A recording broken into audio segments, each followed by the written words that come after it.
अस्सलामुअलैकुम। मार्केट ने दोबारा से बिटकॉइन को $70,000 पे टच किया है और अभी भी इलेक्शंस का टाइम जारी है, वोटिंग जारी है और अभी रिजल्ट्स के दौरान मजीद हेरा फेरी हो सकती है दोनों साइड पे। तो हम लोग मार्केट के लिहाज से मेन चीज़ें आपको दिखाऊंगा कि क्या क्या आज मार्केट में चल रहा है। आज जैसे कि मैंने आप लोगों को पहले ये ट्रेंड लाइन दिखाई थी, एग्जैक्टली यहाँ पर टच करके अराउंड 67,100 पे दोबारा से यहाँ से ये मार्केट दोबारा से ऊपर की तरफ जा रही है। लेट्स सी कि 71,489 पे मार्केट क्या यहाँ से नीचे गिरती है।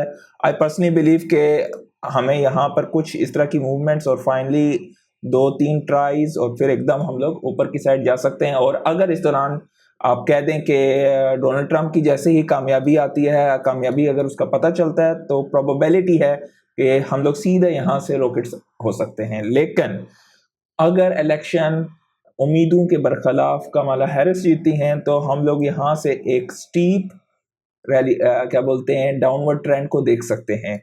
आई पर्सनली बिलीव के अराउंड अगर डाउनवर्ड ट्रेंड आता भी है तो अराउंड 60 से 58 के दरमियान जो है हम लोग एक अच्छा खासा लोगों को डरा के वापस मार्केट वहां से rally with in 1 to 2 weeks हो सकती है। तो लेट्स सी कि क्या होता है। डेफिनेटली अगर आप यूएस के इलेक्शंस के वाले से देखें तो अभी तक किसी भी रियासत से कोई भी इसके रिजल्ट्स नहीं आए, डेफिनेटली क्योंकि वोटिंग जारी है। अगले कुछ घंटों के बाद हमें इस चीज़ के बारे में मजीद इंफॉर्मेशन मिलेगी।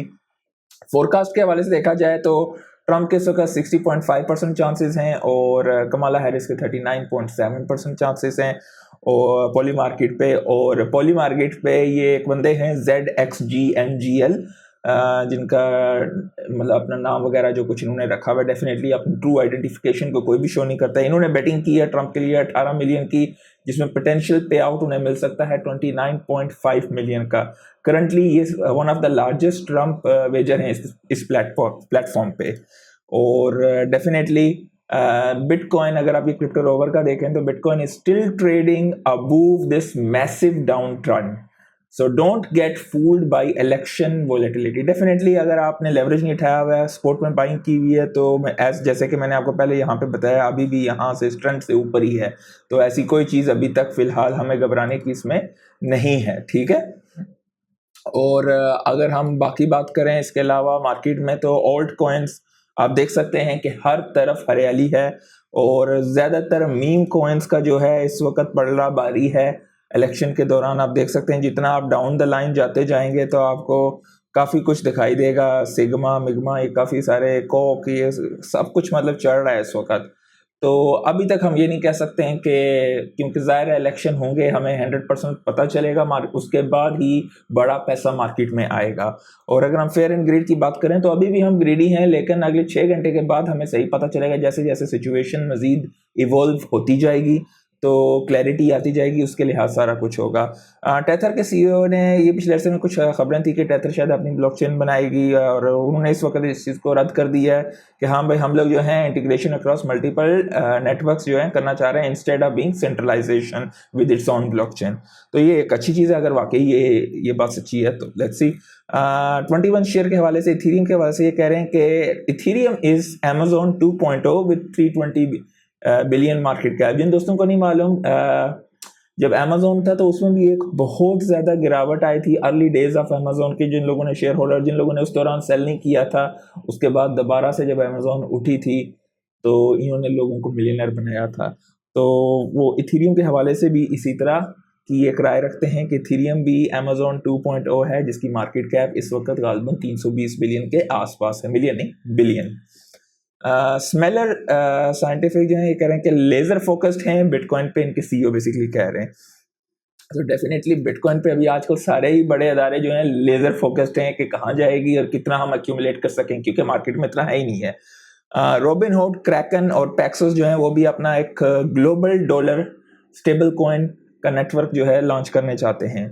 तो हर एक बड़ा अदारा इस रेस में आगे से आगे जा रहा है, क्योंकि डेफिनेटली एक नया निज़ाम आ रहा है, नया फाइनेंशियल सिस्टम जो कि ब्लॉकचेन बेस्ड है। तो यहाँ पर हर बड़ा अदारा रिस्क लेके एक पाई मतलब क्या बोलते हैं पिज़्ज़े का एक छोटा सा पाई हर एक हासिल करना चाहता है, क्योंकि जो नहीं करेगा वो पीछे रह जाएगा और हो सकता है कि आने वाले अरसे में वो गायब ही हो जाए मार्केट से।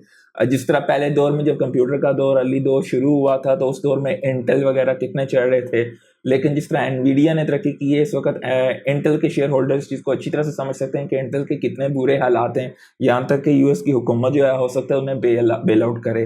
तो डेफिनेटली क्योंकि उसका मार्केट साइज़ बहुत बड़ा हो गया तो उसको गिराना नहीं चाहते हैं। इस पर काफ़ी बातें चल रही हैं, ऑफिशियली अभी तक कुछ भी नहीं है, लेकिन इंटेल के हालात बहुत कमज़ोर हैं। अगर आप इंटेल के शेयर होल्डर हैं तो मूव हो जाएं, ये आपके लिए ज़्यादा बेहतर। डेफिनेटली फाइनेंशियल एडवाइस नहीं है ये, आपकी अपनी रिसर्च कीजिए और अपना रिस्क अपने दम पे कीजिए। डेफिनेटली अगर फ़ायदा हुआ तो आपको होगा, नुकसान हुआ तो आपका होगा। क्रिप्टो प्रेडिक्शन मार्केट में जो है इस वक्त ट्रंप ये कह रहे हैं कि ट्रंप के फेवर में है और एक टाइट रेस है हैरिस के साथ। और बीटीसी जो 68,000 से नीचे गिरा था, वो एम्प्टी गोक्स की हवाले से कुछ खबरें थी कि 2.2 बिलियन के बिटकॉइन जो हैं कुछ वॉलेट्स में उन्होंने मूव हुए थे। तो पिछले 4 दिनों में एम्प्टी गोक्स ने ट्रांसफ़र किए थे 32,871 बिटकॉइन, जो कि 2.22 बिलियन के थे। तो मतलब एक्सचेंजेस पे, और उनकी अगर आप यहाँ पर आप देखें तो लेटेस्ट ट्रांजैक्शन भी मुख्तलिफ किस्म की transactions, 30,371 bitcoin, 2,000 bitcoin, 1,915 bitcoin, 84 bitcoin. Definitely तो इस वजह से मार्केट में एक ये भी पैनिक की वजह थी। साथ में बड़े खिलाड़ी, मतलब अगर आप देखें तो मैं आपको दिखाऊंगा यहाँ पर के कुछ ETF से भी आउटफ्लो बिगेस्ट हुए थे। बिटकॉइन की mining difficulty all time high पे है, तो डेफिनेटली माइनर्स इस वक्त बहुत ज़्यादा कैपिचुलेट हुए हुए हैं। बिटकॉइन के स्पॉट ETF से तकरीबन 541 मिलियन का आउटफ्लो हुआ था, जो कि लार्जेस्ट डेली नेगेटिव फ्लो था। डेफिनेटली ऐसे टाइम पे बड़े खिलाड़ी ऐसी हेराफेरियां कर जाते हैं। 4 नवंबर को 541.10 मिलियन का आउटफ्लो बिटकॉइन से हुआ था और इथेरियम से 63.20 मिलियन का आउटफ्लो हुआ था। और हम लोग इस वक्त ये सारे इलेक्शन के टाइम्स दिखा रहे हैं। 2012 के इलेक्शन में $11.81 का था बिटकॉइन, उसके बाद देखिए क्या हुआ था। 2016 में $719 का था जब इलेक्शन का टाइम था, एंड पोस्ट यानी कि इलेक्शन के बाद ये हुआ था। और यहाँ पर अगर आप देखें 3 नवंबर 2020 तो इलेक्शन के वक्त $14,902 पे था, और उसके बाद आप सब जानते हैं कहाँ पे गया था। और अब इस वक्त ये तो 68 बता रहा है, इस वक्त 70 के आसपास पहुंचा हुआ है। तो डेफिनेटली यहाँ से क्या होगा, डेफिनेटली पास्ट ट्रैक के बेस पे हम लोग आगे के अंदाजे लगाते हैं। नोबडी नोज द फ्यूचर, अल्लाह नोज द बेस्ट। और जिम क्रेमर ये कहते हैं कि मार्केट के, मतलब वो ये सजेस्ट कर रहे हैं कि मार्केट एक्शन सजेस्ट कि traders expect a Kamala Harris win. Normally crypto के हवाले से अगर देखा जाए तो जब भी जिम क्रेमर जिस कॉइन का जिस चीज़ का भी कहते हैं कि ये डाउन होगी तो ऊपर हो जाती है, जिसका ऊपर कहें तो वो नीचे हो जाती है। तो लेट्स सी इलेक्शन के हवाले से क्या शुगर लगता है इनका। बाय द वे, जो रोगन ने ऑफिशियली इंडोर्स किया है डोनाल्ड ट्रंप को प्रेसिडेंसी के लिए।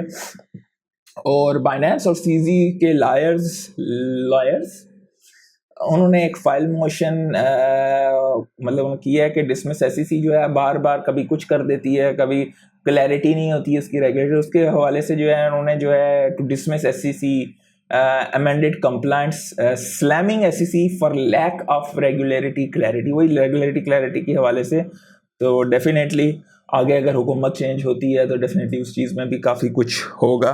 By the way, Swift, UBS और चेनलिंक ने कंप्लीट किया है अपना पायलट टोकनाइजेशन फंड सेटलमेंट्स। तो चेनलिंक के लिए क्वाइट बुलिश है। मैं ज़ाती तौर पे चेनलिंक का भी होल्डर हूँ, लेकिन मैंने पिथ में हैवी इन्वेस्टमेंट्स किए हैं क्योंकि मेरे नज़दीक दोनों ग्रो होंगी। लेकिन आई पर्सनली बिलीव कि पिथ कंपैरेटिवली छोटा एसेट है और उसमें ग्रोथ की अपॉर्चुनिटीज़ ज़्यादा हैं और उसके फंडामेंटल्स भी काफ़ी स्ट्रॉन्ग हैं। डेफिनेटली चेनलिंक बहुत बड़ा एसेट है और चेनलिंक बादशाह है इसका, लेकिन एंड ऑफ द डे आप इन्वेस्टमेंट करते हैं जहां पर अपॉर्चुनिटी हो और आपकी ग्रोथ ज़्यादा हो और रिस्क कंपैरेटिवली लो हो। तो इस लिहाज से चेन लिंक के बाद जो सेकंड बेस्ट मेरे लिए आता है जिसमें ग्रोथ ज़्यादा हो चेन लिंक की निस्बत और एक सेफर एसेट हो, वो पिथ आता है। डेफिनेटली और भी बहुत सी ऑरेकल्स हैं, तो आप लोग अपनी रिस्क के अंदाजे से अपनी इन्वेस्टमेंट्स का जायज़ा ले सकते हैं, क्योंकि फ़ायदा आपका होगा अगर हुआ तो, नुकसान भी आपका होगा अगर हुआ तो। ठीक है। कॉइनबेस ने डोनेट किया है 75 मिलियन इलेक्शन साइकिल में, और CEO ब्रायन आर्मस्ट्रॉन्ग ने तकरीबन 1.3 मिलियन डॉलर्स पर्सनली कंट्रीब्यूट किए हैं। किसको किए हैं अल्लाह आलम। हेस्टर पेरेस जो हैं ये एक टॉपिक हो सकती हैं गैरी गेंसलर को रिप्लेस करने के लिए अगर ट्रंप जीत जाते हैं। SEC मतलब प्रो क्रिप्टो SEC इनको मतलब प्रो क्रिप्टो लेडी ये कहते हैं, तो क्रिप्टो मॉम के हवाले से कहा जाता है। और नमादा का भी मेननेट अनकरीब लॉन्च होने वाला है। डेफिनेटली हम सबको एयर ड्रॉप से मिले थे जिसने भी एटम को स्टेक किया हुआ था। तो अगर आप लोगों को भी नमादा के एयर ड्रॉप्स मिलें तो नीचे कमेंट्स में ज़रूर शेयर कीजिएगा। तो उसके अलावा अगर मेटा के हवाले से बात करें, मेटा जो है इनका एआई मॉडल है लामा, वो यूएस मिलिट्री के लिए कुछ मदद वगैरह कर रही है। डेफिनेटली मेटा में भी काफ़ी कुछ जो पिछले दिनों में फेसबुक जिसे कहते थे, तो आने वाले दिनों में मेटा के लिहाज से भी काफ़ी कुछ हो सकता है। मैंने इस पर भी काफ़ी नज़र रखी हुई है कि क्या इसके शेयर्स में इन्वेस्टमेंट करनी चाहिए या नहीं। फ़िलहाल मैं इससे दूर हूँ। फ़िलहाल मेरे लिए द मोस्ट रिवार्डिंग जो एसेट मुझे लगता है रिस्क टू रिवार्ड वो टेस्ला है। किसी भी एसेट से बेसिकली आपको टाई नहीं होना चाहिए। आप ग्रोथ फैक्टर और उसके रिस्क फैक्टर के कैलकुलेशन करके या अंदाज़ा लगा के लॉन्ग टर्म और उसके मुताबिक अगर फंडामेंटल्स को उसके टेक्निकल्स को देख के आप उसमें इन्वेस्टमेंट करते हैं, डेफिनेटली रिस्क एक अंदाजे का आप रखते हैं। अपने अपने हर एक बंदे का डिफरेंट होता है। उसके अलावा अगर हम बात करें मार्केट की तो 2.34 ट्रिलियन की मार्केट है। बिटकॉइन 70,000 को जस्ट टच किया है। बिटकॉइन की डोमिनेंस 59.4% पे है और इथेरियम 12.7% पे है। तो उम्मीद करता हूँ आज काफ़ी कुछ सीखने को मिला होगा। लाइक कर दीजिएगा, सब्सक्राइब कर दीजिएगा। आज के लिए इतना ही। अल्लाह हाफिज़।